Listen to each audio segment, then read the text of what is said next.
Okay, good morning, good afternoon, good evening, and welcome to the PEPFAR Country and Regional Operational Plan 2021 opening plenary.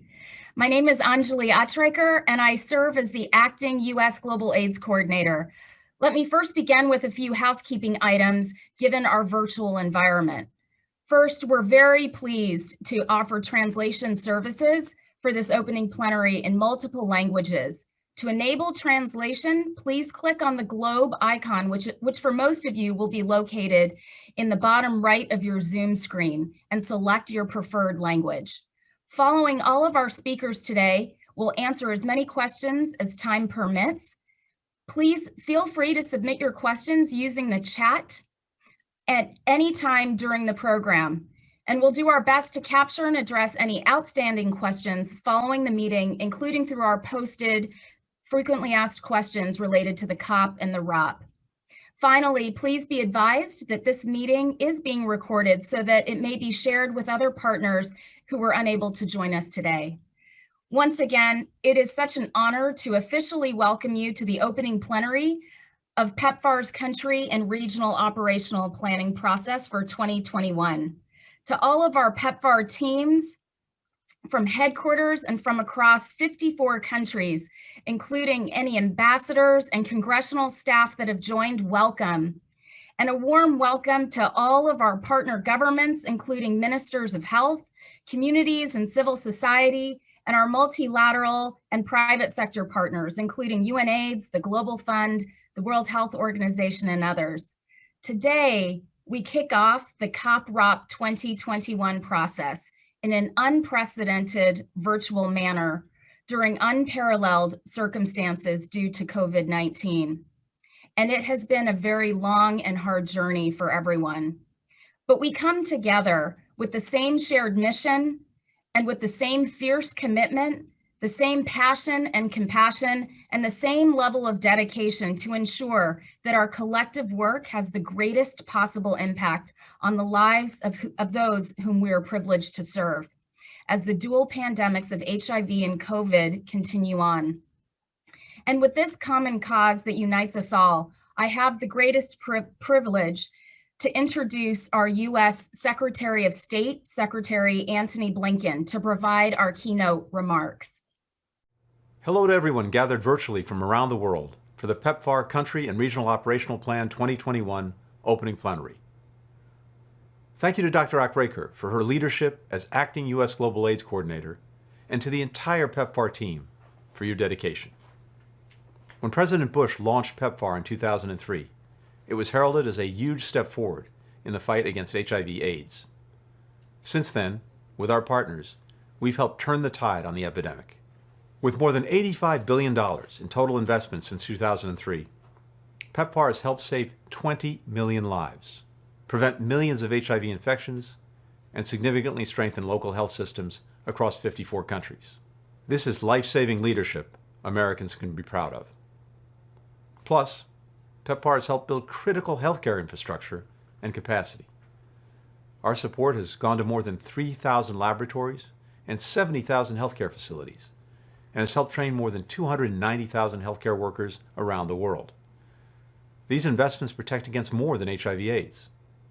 They've helped keep deadly diseases, including Ebola, H1N1, and cholera, from raging out of control. And they've been vital in the ongoing fight against COVID-19. In several countries, PEPFAR-funded community healthcare workers are doing COVID screening and testing, all while ensuring the continuity of HIV services for people living with HIV. As we know very well, diseases don't respect borders. A health threat anywhere can become a health threat everywhere. Despite the remarkable progress we've made together, our work is not yet done. As a global community, we must reach millions of people in need with HIV prevention and treatment services. We must tackle stigma and discrimination, and we must stop gender-based violence, which, among other terrible things, drives the epidemic. You're here today to kick off joint planning with a data-driven, transparent dialogue focused on how to meet the needs of the people we serve. You will help us determine how to build on our gains, fill remaining gaps, foster more responsive and resilient healthcare systems that can endure for decades to come. Later this year, for the first time, babies born HIV-free, thanks to support from PEPFAR, will graduate secondary school. Millions of parents living with HIV are able to raise their children, and countless others are still alive today, contributing to their families and their communities. Every American should feel deeply proud of these accomplishments. So should all of you, and so should our partners around the world. Now, let's keep going, today and in the months ahead, and for as long as it takes. Thank you for your commitment to this life-saving cause.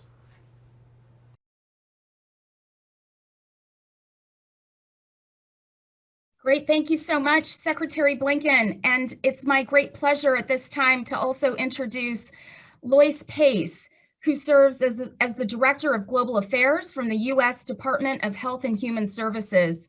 Ms. Pace also serves as a key PEPFAR principal. Lois, over to you.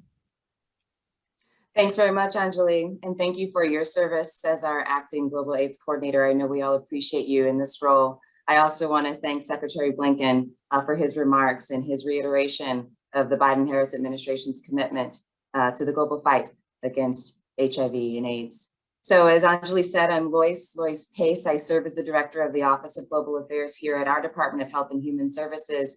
And for those of you who don't know what we do here, aren't as familiar with our office, it's my pleasure and honor actually to bring together a number of other assets across the US government really focused on HIV. So where we sit and where I am, I have the opportunity to work closely with the National Institutes of Health, the Health Resource and Services Administration, the CDC, and bring to bear their expertise across research, healthcare delivery, and obviously everything we do in epidemiology and infectious disease control so that we can work more effectively shoulder to shoulder with each of you in this fight. And so I hope that that is some comfort and solace to you to know that we are here, we are ready to work with you. This is actually quite personal for me because in terms of how my career got started in this space, it goes back to almost 20 years ago to the beginning of the PEPFAR program, and I was able to work in West Africa specifically and learn from partners on the ground how best we reach people so that they don't have to suffer from this disease and so that people can survive and thrive. And I'm very grateful for the work of the COP over the years that's helped us all be that much more innovative in this space to improve upon the hard work that you all have done over time. To that end, I think that, as the Secretary said, it's quite important for us to think of PEPFAR in terms of the resilience it's demonstrated over the years and know that as a public health professional myself, I've often looked to the PEPFAR program for examples of how we truly can do more with less at times, but just do bigger and bolder things than we ever thought possible. And so again, I thank each of you for truly demonstrating that over the years. I think particularly in the time of COVID and in the wake of this pandemic, we all know, as Anjali said, that there have been a number of other challenges stacked on top of what's already been a very difficult time and a very difficult fight. And yet you all have done it. You all have always broken through in the hardest, toughest conditions. And I know we're asking everyone to dig that much more deeply today, but we know that that's possible. We know it's possible because we're also focused on what matters most. We're focused on the results that are required in service to the people that need these programs the most. And so I wanna end there. I want us to remember that this is not just about plans and even the partnerships or processes we have, right, to push those along. It's really about the people we are trying to serve. And I'm so grateful that we're able to come together, not just as HIV advocates, but as advocates for public health, with an understanding that no matter what comes our way, whether it's a natural disaster or a pandemic like what we've been living through, we truly can think about the holistic needs of people living with HIV, of those who are most marginalized, and recognize those gaps and those bridges that are still required to cross, but what we can do to get to the other side and truly realize it into this fight. So thank you again to each of you for being here. Thank you to Dr. Achadekar for her leadership, and I will pass it back to you, Anjali, to continue the program. Great, thank you so much, Lois.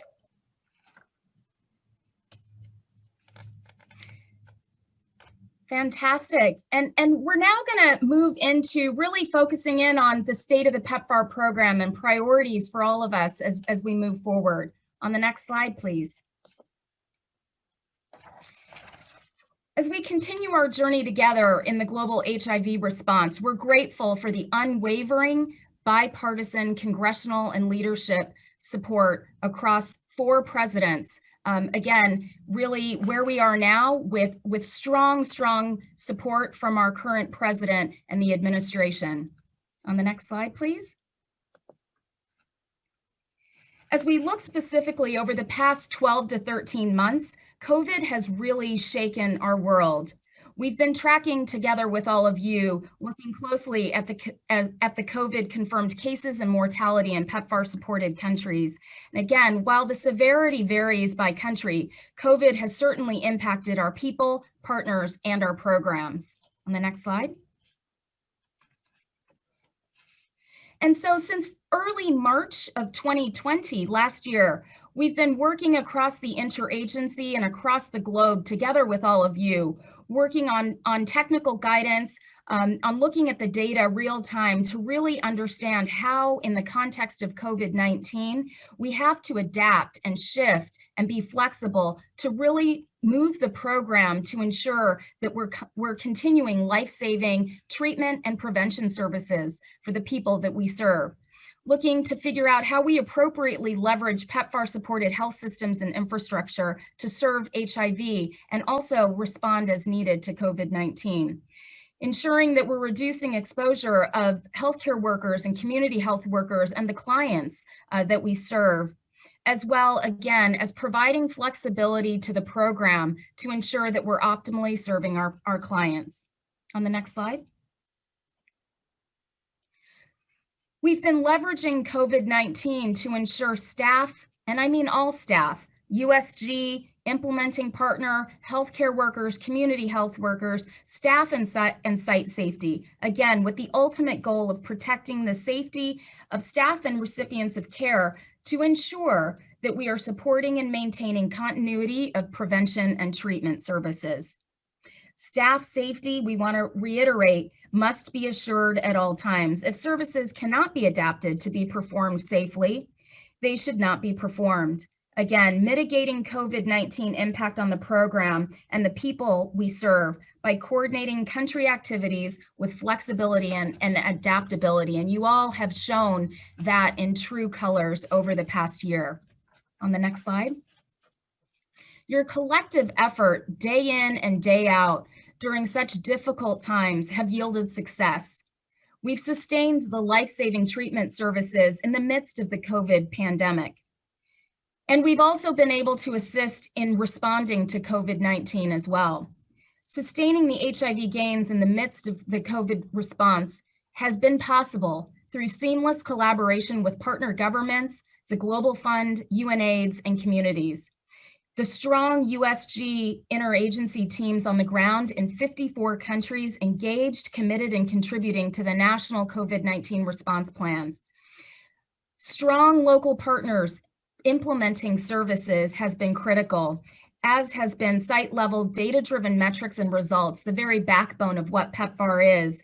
And then leveraging the laboratory infrastructure and systems, including the extensive network of health and community workers. On the next slide. In terms of sustaining delivery of HIV services by local partners, overall, 55% of all new funds are going to local partners. This graph on the right shows us by country the percentage of fiscal year 21 new funds, so that is in COP20, that are going to local versus international partners in blue and orange respectively.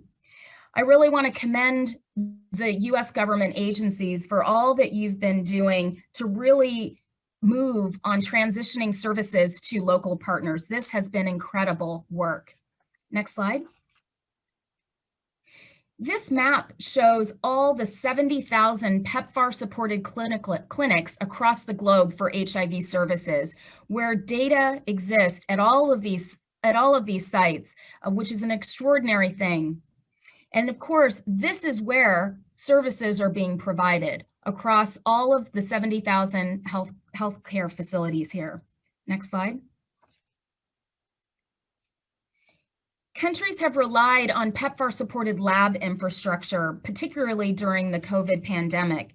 In Africa alone, there are 3,000 labs, including 165 accredited labs, 28 of which are national reference labs that are supported by PEPFAR. Next slide. And countries have relied on the nearly 290,000 PEPFAR-supported healthcare workers, including community health workers, due to critical shortages. And this map shows the placement of the healthcare workers that PEPFAR has supported. Next slide. As I noted earlier, your efforts have protected our HIV gains through a clear and constant emphasis on convenient client-centered care. You have adapted the program and have been innovative to ensure that HIV services continue to protect the populations that are most at risk for poor COVID-19 infection outcomes, of course, ensuring the continuity of HIV services. And you've done this through maximizing continuity of treatment before lockdowns, through really pushing out multi-month dispensing to ensure continuity of care, decentralizing drug delivery to make sure drugs are getting close, life-saving drugs are getting closest to the clients themselves in their communities. The use of virtual platforms to communicate with recipients when we're unable to be together in person and unable to deliver the interventions in a personal way. And then finally, and probably most importantly, empowering communities. The work that we've been doing together with community-led monitoring to ensure quality services and that the policies that are adopted at the national levels are in fact implemented where the people are being served has been critical. Next slide, please. Here we show HIV investments by funder in PEPFAR-supported countries. Of course, the global HIV response is a shared response, one that we all partake in. This graph shows by country, on the left by actual dollars, and on the right by percentage of the contribution of funds from PEPFAR in red, from the Global Fund in blue, and from the domestic governments in gray. Next slide, please. And here we look at projected GDP growth versus HIV prevalence rates, which are located by the blue dots. And what we see, particularly in the context of COVID, is that economic problems from COVID we see this across the board, but are worse in countries with high HIV prevalence, as you can see on the right side of the graph in particular. On the next slide. All that in the context to say that despite all of that, there are incredible global results, which again represent people that are being served, that you all have contributed to. This slide shows the latest PEPFAR program global results. Again, we have over 17.2 million women, men, and children on life-saving treatment, over 25 million circumcisions that have been conducted, over 6.7 million orphans, vulnerable children, and their caregivers that have been provided with critical care, and 100% of DREAMS districts with a decline in new HIV diagnoses among adolescent girls and young women. On the next slide.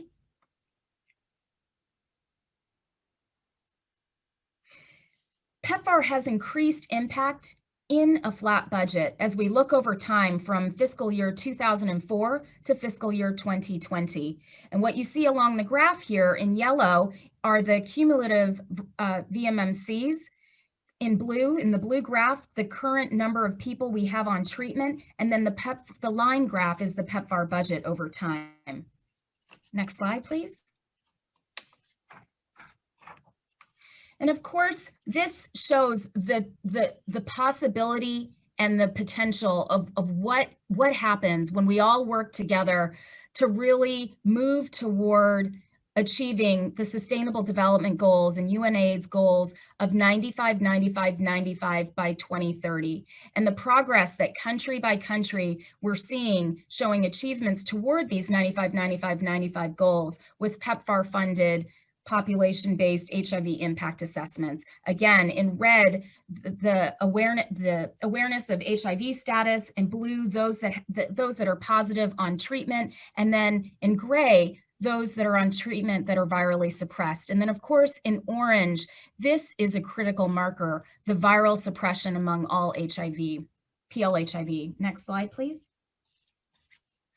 As I noted earlier, we've seen exceptional strides, especially during COVID, related to the rapid progress of multi-month dispensing for people living with HIV in fiscal year 20. On the left, we see some examples of what has happened quarter by quarter in the Democratic Republic of Congo with MMD. And what we see in quarter 3 and quarter 4 is significant increases toward 3 to 5 months and 6 months of treatment, of multi-month dispensing. And on the right, we see another example in Zambia. Again, really incredible progress from quarter to quarter, particularly during quarter 3 and quarter 4 when COVID has really impacted the program. Next slide, please. Here we see over 25 million cumulative circumcisions that have been completed since 2007 to help prevent infection in young men. What this graph shows, again, is country by country results over time. And while we have continued to increase circumcisions, if you look at fiscal year 20, what you see is that it's definitely not at the clip that we have been. The rate of increase has slowed down, and that is as a result of COVID-19. Next slide, please. We're seeing COVID-related gaps in circumcision implementation. Last year alone, we conducted 65% of our targets. And what you see in blue, on the blue bar graphs by country, are the gaps to impact target. And so 3.5 million circumcisions are needed by October of this year for the real prevention impact that we're seeking. Next slide, please. Here we see kind of starkly how COVID restrictions have led to decreased circumcision performance. In red, you can see quarter 3 of 2019 versus quarter 3, the same quarter of 2020. What you see is a 74% reduction in circumcisions performed as a result of COVID-19. Performance has increased over the next 2 quarters, quarter 4 as well as quarter 1 of this year, but remain at below historic volume. Next slide, please. And many countries remain below historic volumes in quarter 1 of this year, as I noted.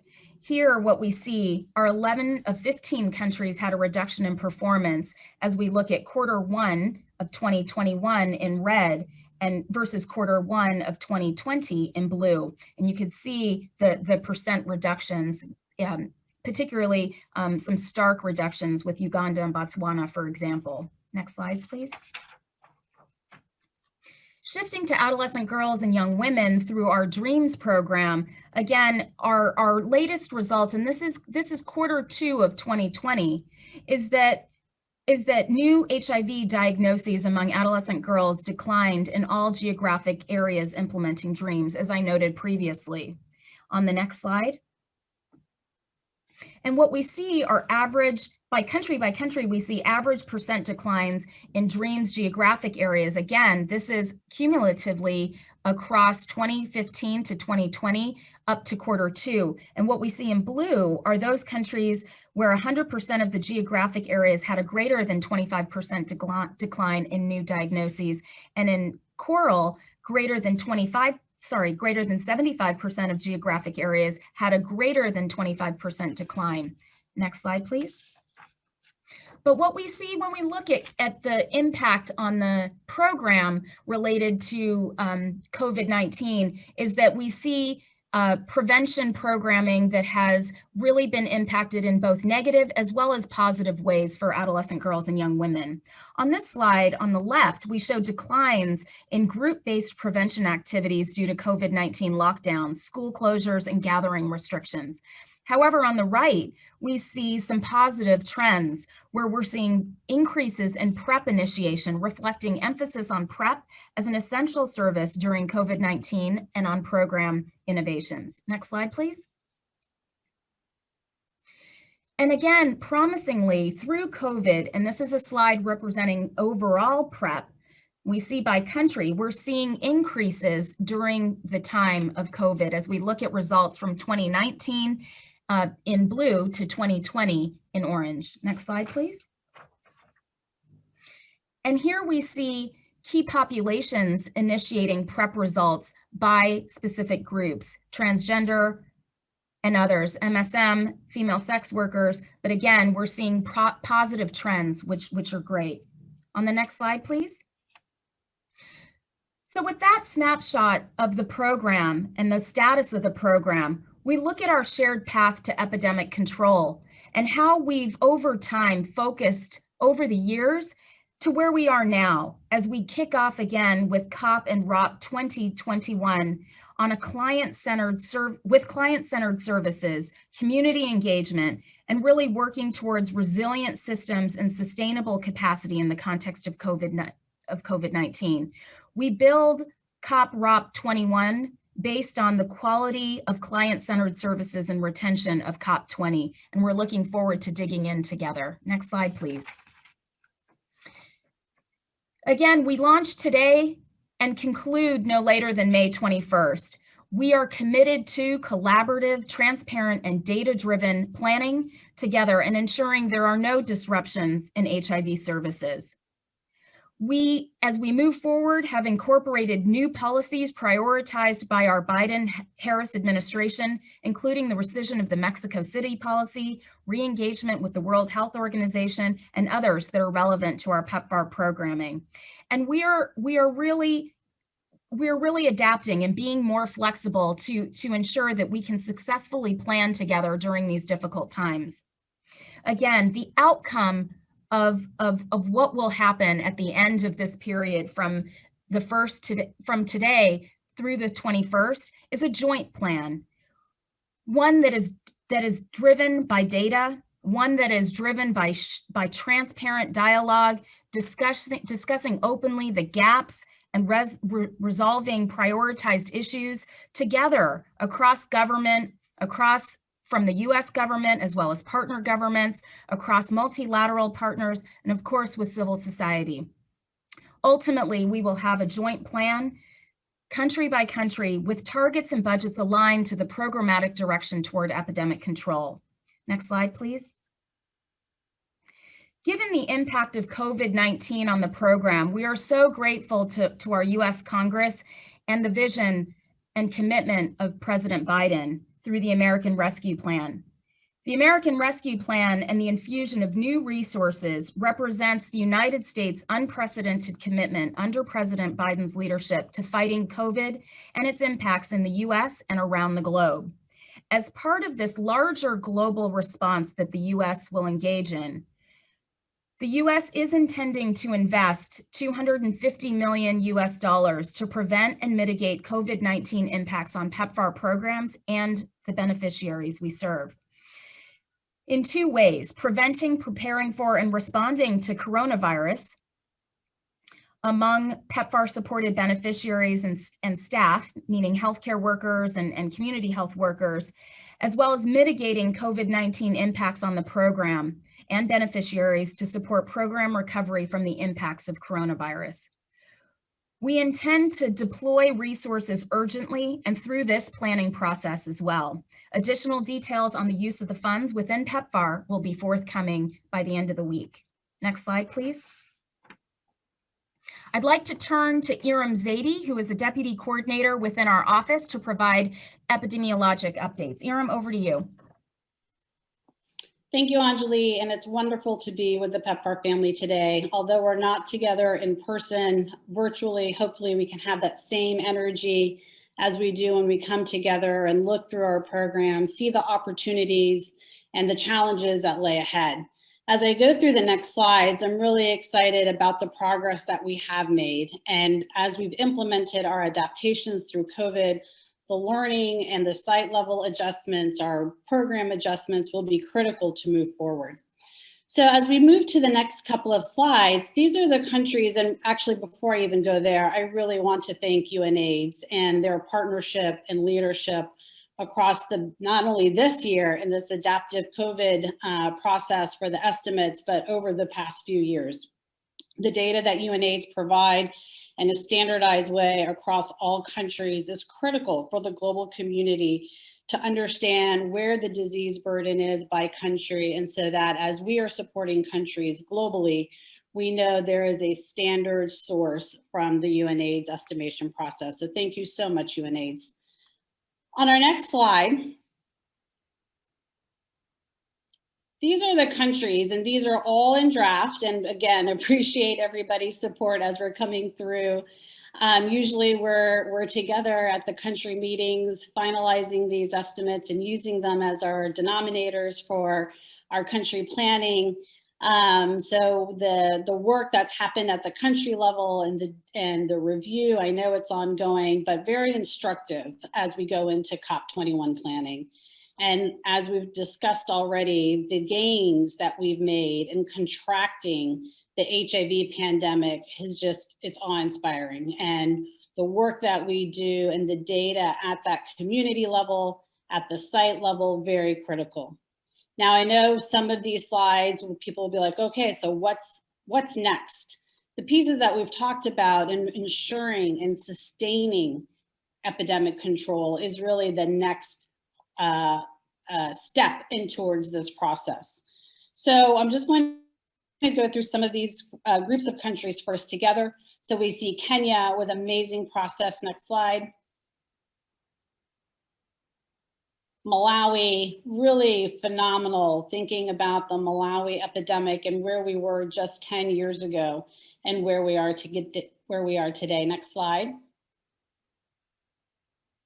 Ethiopia, next slide.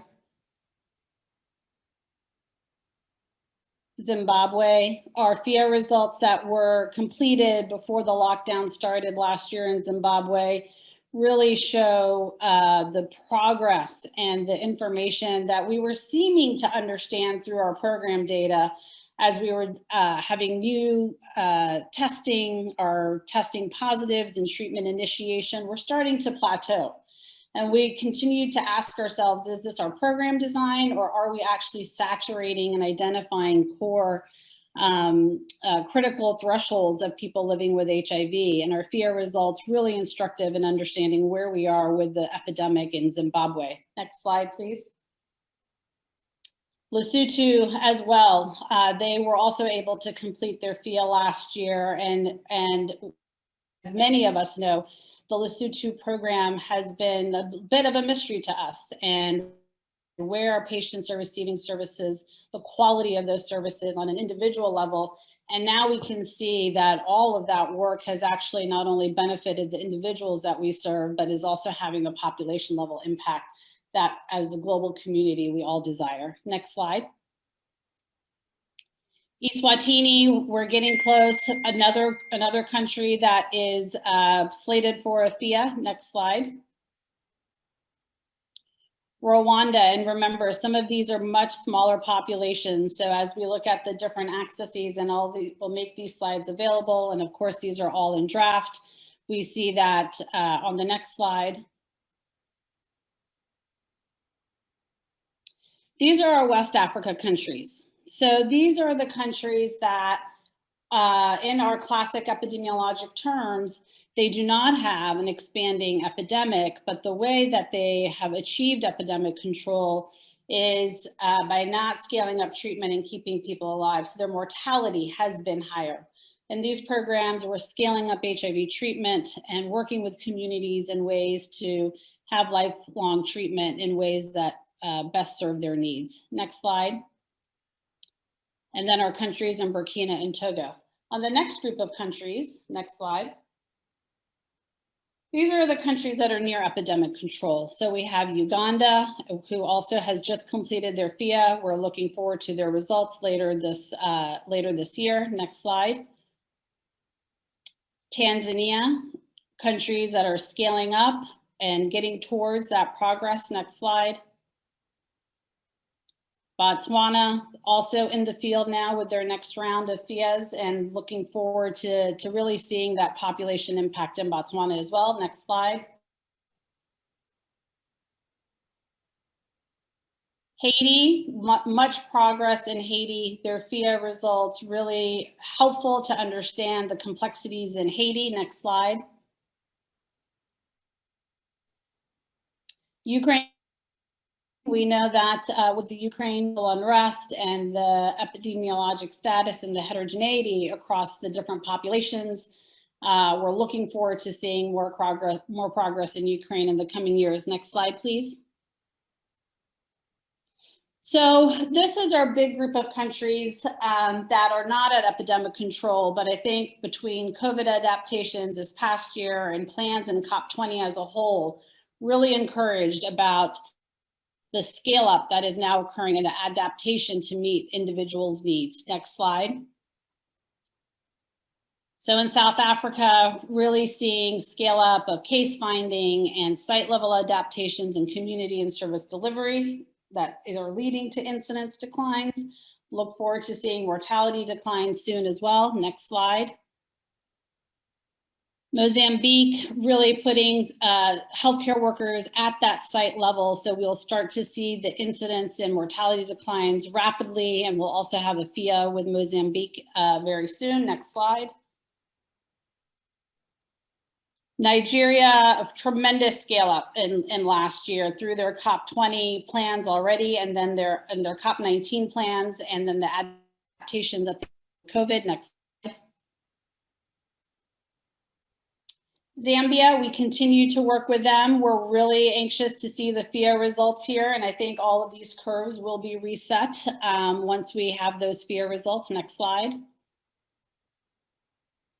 And Angola, a very important country in understanding, we're finding ways to change service delivery in Angola, and hope all of our partners can jointly scale up in Angola. Next slide. In South Sudan, we know South Sudan's civil unrest over the past many years has been challenging, and working very closely with all partners in South Sudan. Next slide. So as we are maintaining epidemic control and really see all of this amazing progress, I just want to end with two important pieces, along with all of the program that Anjali already reviewed. Maintaining epidemic control and achieving 95, 95, 95 in a flat budget environment really requires us to look at the detailed data, and these may be small print on your screens, but look at the detailed data by age and sex. So our resources are going to the most critical locations and populations. There's strong systems for the majority of our populations that we serve, and getting to 95, 95 and maintaining epidemic control through local partner implementation. That doesn't mean transitioning, but that means through local partner implementation who are closest to the communities and can find and adapt solutions that meet their needs.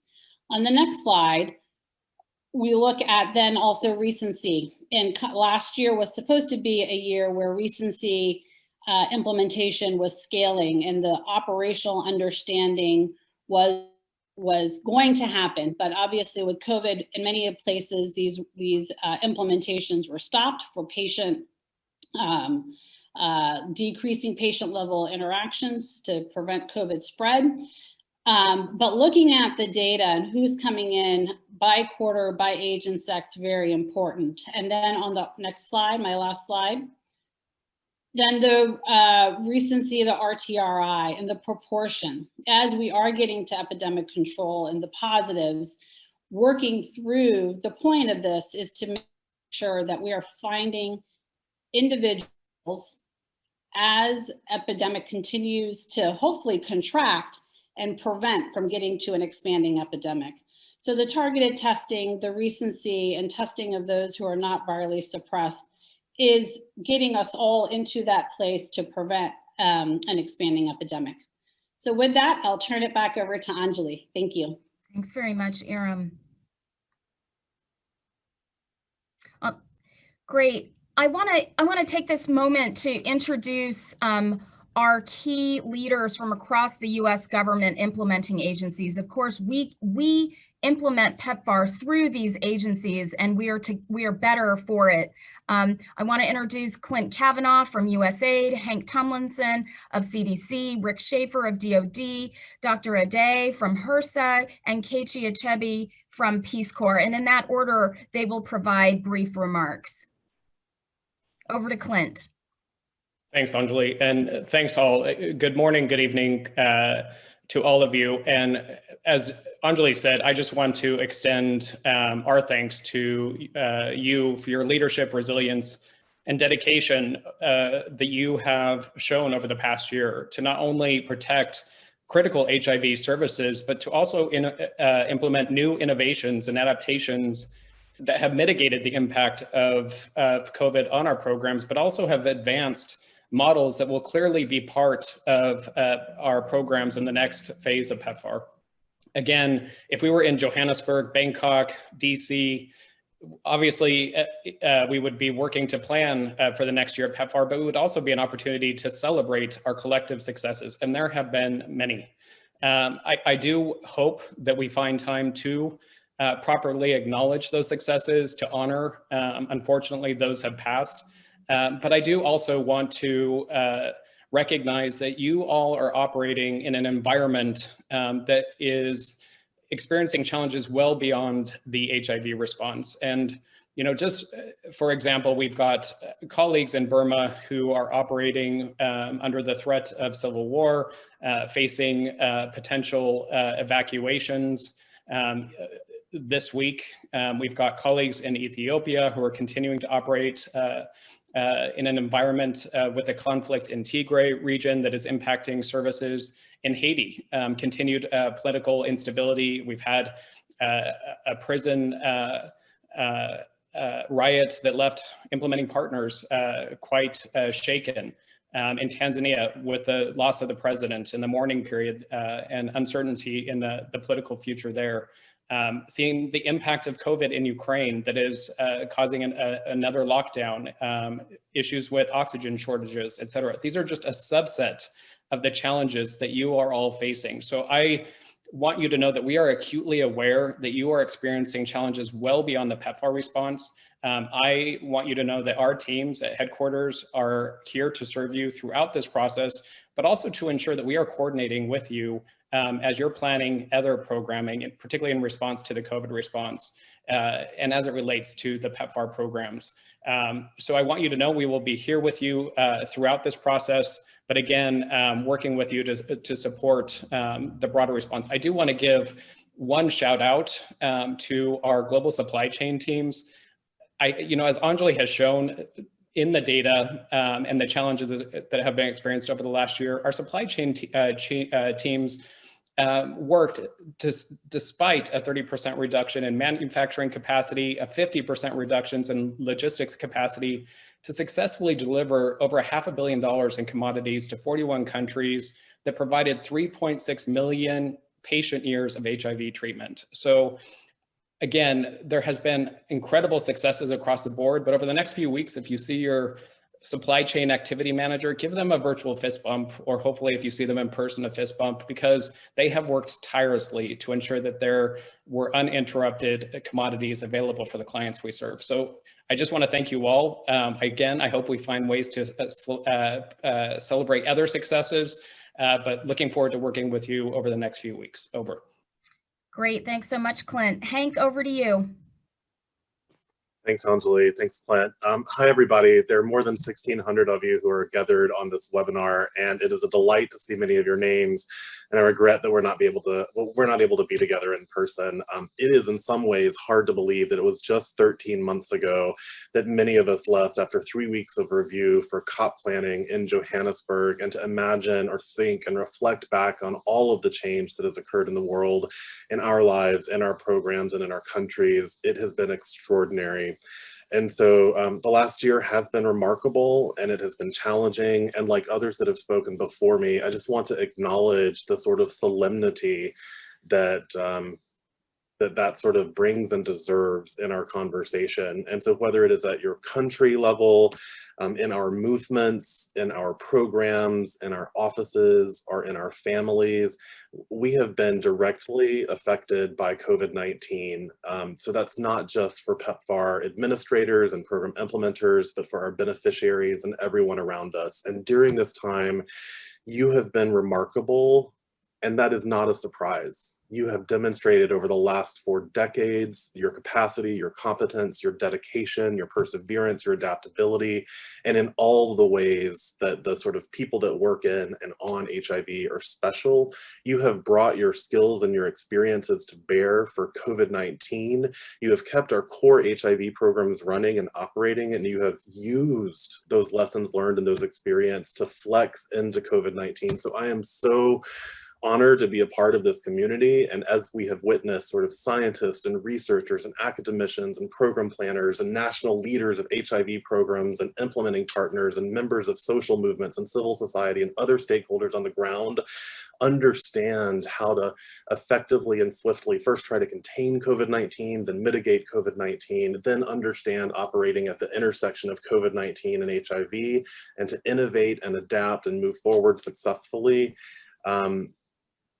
You all have been amazing, and I want to acknowledge that. It's solemn, it is impressive, and it is not over. So your dedication, your perseverance, your adaptability, your resilience, and your compassion are and have been on display.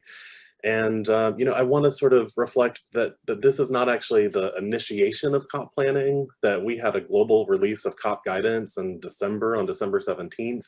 Country-specific, you know, instruction letters were released in early January or January 13th. Our country teams and many of our stakeholders and members of civil society kicked off with strategic planning retreats in the second half of January. And then we paused after all of that work on February the 9th. And so today is a resumption of planning. It's not a start to planning, but we need to move through the remainder of this process swiftly, collectively, and with the greatest degree of quality possible.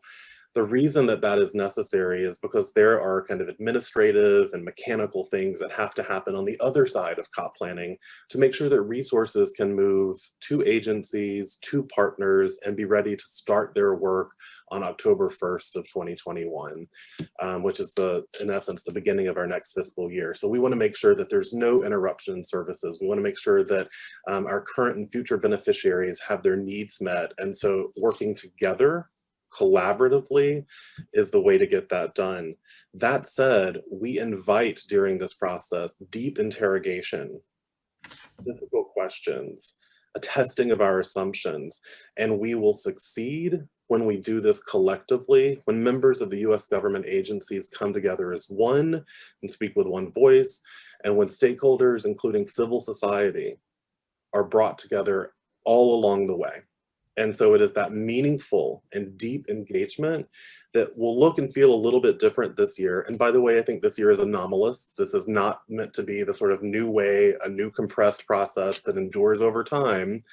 We've become really accustomed to and efficient with the way that the process has worked over years. And after COVID, or next time we can come together in person, you know, I think the process will feel familiar, and there will be sort of the extended opportunities for discussion, and it might look more like years past than it does this year. But what is before us is still a remarkable and incredible opportunity. We have a tremendous amount of resources. We have an improved understanding of epidemiology, remaining program gaps. As we, as always, continue to program to those, we'll look for your input, our collective decision-making and problem solving.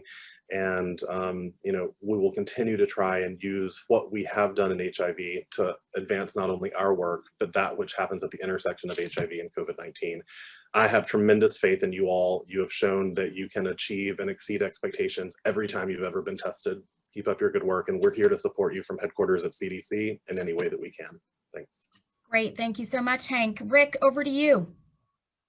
Good morning, good afternoon, good evening, everyone, and special greetings to the DoD staff around the world. On behalf of the Department of Defense, I want to confirm our support to ensure that this COP process goes smoothly and is successful. And I want to comment on just a couple of quick priorities in my remaining 90 seconds, but who knows, at 4 in the morning, I may not be able to tell time very well.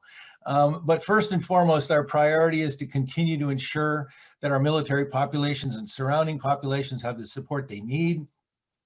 Our military to civilian programs also represent our commitment to ensuring that the health and stability of our communities and our allies around the world are supported.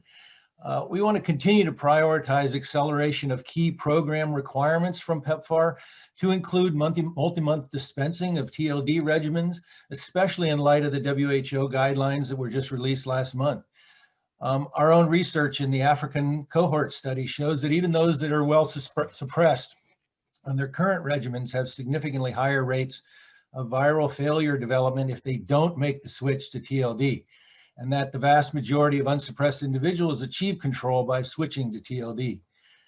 We want our programs to continue to emphasize focused testing and linkage to care, as well as the reduction of stigma and discrimination and the elimination of gender-based violence.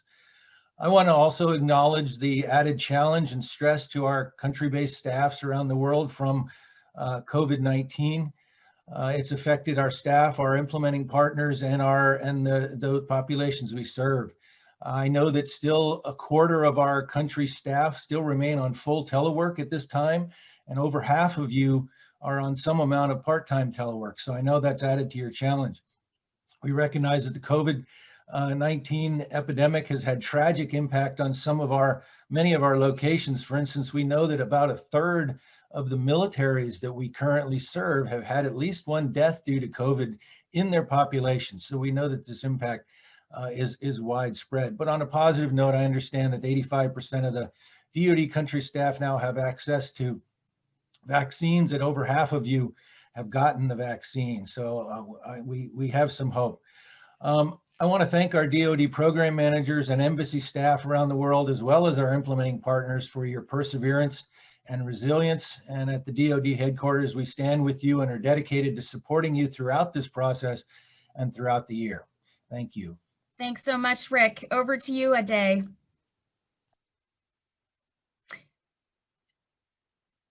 Thank you.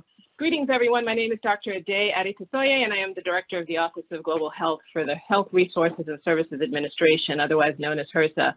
I'd like to start with thank you to the U.S. interagency team and PEPFAR leadership, to host government leadership, our multi-lab partners, Global Fund, UNAIDS, WHO, our very active civil society, and importantly, our PEPFAR colleagues and teams implementing and overseeing the work on the ground. For those unfamiliar with HRSA, our agency implements the Ryan White HIV/AIDS program in the United States, which provides a comprehensive system of HIV primary medical care, essential wraparound support services, and medications for low-income people living with HIV. Over the last 30 years, HRSA's Ryan White program has played a critical role in the United States public health response to HIV with great success. Program data demonstrate improved health outcomes and reduced HIV transmission among hard-to-reach populations. In PEPFAR, we have invested our allocated resources in utilizing this knowledge gained from domestic success to inform and support adaptive global approaches that improve health systems and healthcare delivery. As we resume COP21 planning today, we recognize you, our PEPFAR teams and stakeholders, for the countless hours, the early mornings, late nights, the numerous conversations and meetings, the sometimes heated exchanges, and the established relationships and partnerships that have culminated into this unrelenting PEPFAR program, which is now on track to achieve control of the HIV pandemic, as we saw from ARAM's data. We want you to know that we're standing by here to support you through the planning season. We couldn't be more proud of the work you're doing to truly make a difference and save lives. And we are especially heartened, as everyone has said before me, by your resilience, by your commitment to meet the global challenge of HIV and ensure continuity of services to people living with HIV during another pandemic, which is the COVID-19 public health emergency. You're making a difference, you're improving lives, and we are so honored to work with you. Thank you for all you do, and we look forward to completing this planning in a few weeks. Over. Thanks very much. And Kechi from Peace Corps, over to you. Thank you for giving me the opportunity to address this virtual plenary opening session of the COP21 planning. I'd like to start by thanking you, Anjali, the acting U.S. Global AIDS Coordinator, for the critical and excellent job of leading this program this past month. To the members of the leadership team at OGAC, thank you for organizing this opening session in such a short period of time. I would like to especially mention the team at Peace Corps implementing PEPFAR programs in 13 countries, as well as my excellent team at headquarters who are doing an extraordinary job. I thank you all for your commitment, even in the absence of a dedicated team of Peace Corps volunteers. To all US government agencies, the Global Fund, multilateral partners, civil society members, implementing partners, and stakeholders, thank you for your hard work and dedication. You are truly the unsung heroes. At Peace Corps, we believe no one is too hard to reach. That's why we are committed to continuing focusing our work on scaling up the implementation of evidence-based HIV prevention services.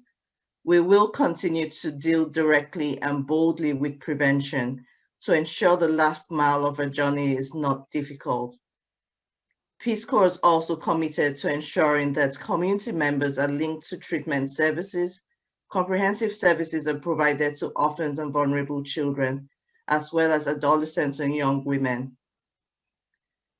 As we finalize our ROP 20 planning, it is time to use this momentum of our coalition to renew our individual and collective commitment to stop new HIV infections, while also responding to the worst pandemic-related catastrophe we have witnessed in the last century, COVID-19. I want to reiterate Peace Corps' commitment to ending both epidemics, the AIDS and COVID-19 pandemics. In concluding, I want to thank everyone for your personal commitment to this journey and for being with us today. Know that you can always count on the support of myself and my deputy principal colleagues as you finalize the ROP 21 planning process. Thank you. Over Thank to you you. very much. Thank you very much, KG. Again, thanks to my USG colleagues. I want to now turn to Maureen Malenga, who will be providing civil society perspectives. Of course, this piece of the presentation is critical. Maureen, over to you. Next slide. Thanks so much. Thanks so much, Anjali. Good morning, good afternoon, good evening, everybody. All protocols observed. Thank you so much, PEPFAR, for your support to communities, and thank you for retaining the space for civil society to share their expectations, share our expectations that we have going into the COP planning process this year. I am Maureen Milanga, as said. I will be representing civil society. I will go through a few key areas. I know there's plenty from my colleagues who are on the call, but given the short time, we only put together a few. Next slide, please. So the first is on civil society engagement. COP21 must be the exception and not the rule. Over the years, we've worked hard together to build quality engagement with civil society, and COVID-19 should not be used to weaken that engagement that we've created together with PEPFAR. We have an expectation that country chairs must engage with communities to meaningfully respond to the concerns that communities raise. We also have an expectation that country teams must send written responses to recommendations that come from communities through their checklists and through their People's COP. The second area we would like to touch on would be on funding. While some countries will have reduced funding levels, something that we will be trying very hard to negotiate in the rooms, we still have an expectation that the country teams will have an ambitious program. We have an expectation that in COP20, we will be repairing the devastating harms caused by COVID-19 that have stopped some people living with HIV from going to the facility and people getting tested. And we also have an expectation that the program will consult with us from the beginning as you prepare program requests in response to the 250 million in emergency COVID funding. Next slide, please. The other area that we will want to look at during this process will be on increasing retention and reducing the impact of COVID-19 on different programs. We have an expectation and are coming into the room to with recommendations that touch on increased new investment in finding children and adults who have disengaged in care, innovation in programs for those who have now really faced many challenges due to COVID-19, multi-month dispensing for those who are no longer able to come to the facility and want to, will be further away from the facility due to COVID-19. This includes adolescents and pregnant and breastfeeding women. We also have an expectation of a discussion on innovation in drug collection. For those who do not necessarily have to come to the facility, discussions around collecting medication outside the facility, making it faster if you're coming to the facility, should also be discussions that should be had in the room. We have an expectation about having discussions on healthcare workers and ensuring that we are able to find those who've disengaged in care, and also support community groups who are willing and able to support the program to ensure that people living with HIV and key populations are retained in care.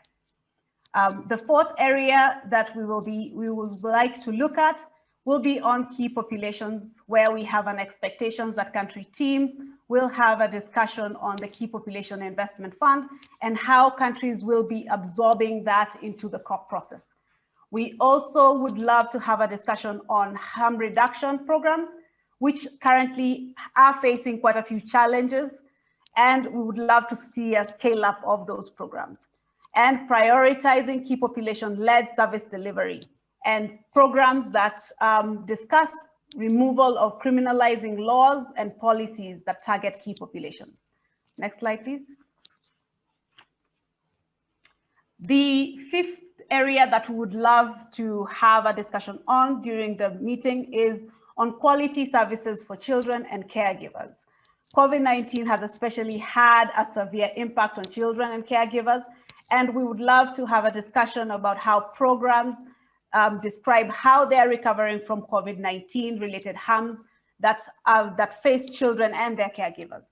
We would want to have a discussion about multi-month dispensing for children as well, and implementation of new WHO guidelines on that were released on all HIV exposed children under 18 months being able to receive diagnosis through point of care early infant diagnosis and not conventional EID, which takes too long.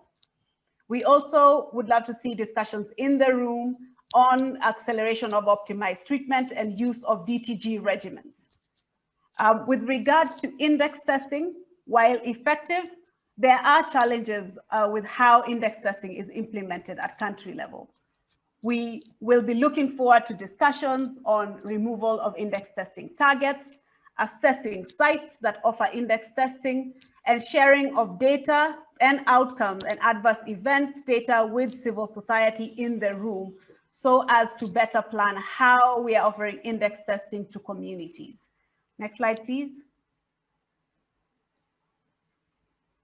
Last but not least, we would love to have a discussion in the room about community-led monitoring, as implementation currently is undermining the core standards and principles that we had in mind when we first suggested index testing as communities. If you look at my pie chart, we had a conversation with some community groups that received community-led monitoring resources. And only about 12.5% of the people we spoke to actually thought they were receiving enough resources to efficiently conduct community-led monitoring. In some countries, communities received as little as $25,000. And the CLM criteria actually ended up excluding criminalized populations. So they were not able to even ask for those resources.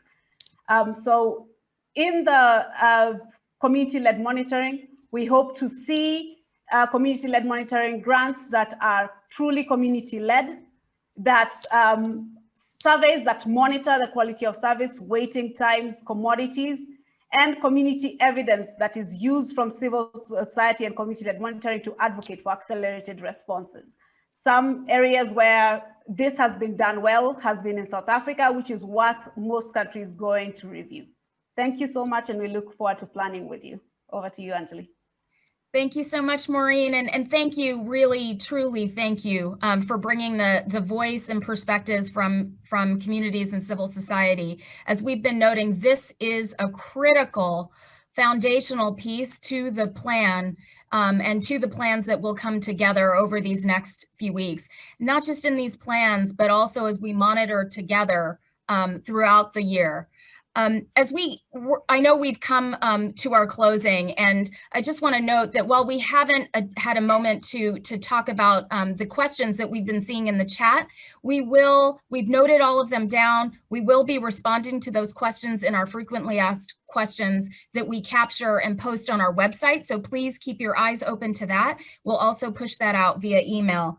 Again, as we move from here into the next few weeks, drawing on all the conversations and dialogue and data that we've been engaged in and looking over together and discussing since January, our job is to craft the most robust, innovative country and regional plans that meet the HIV prevention and treatment needs of those we serve.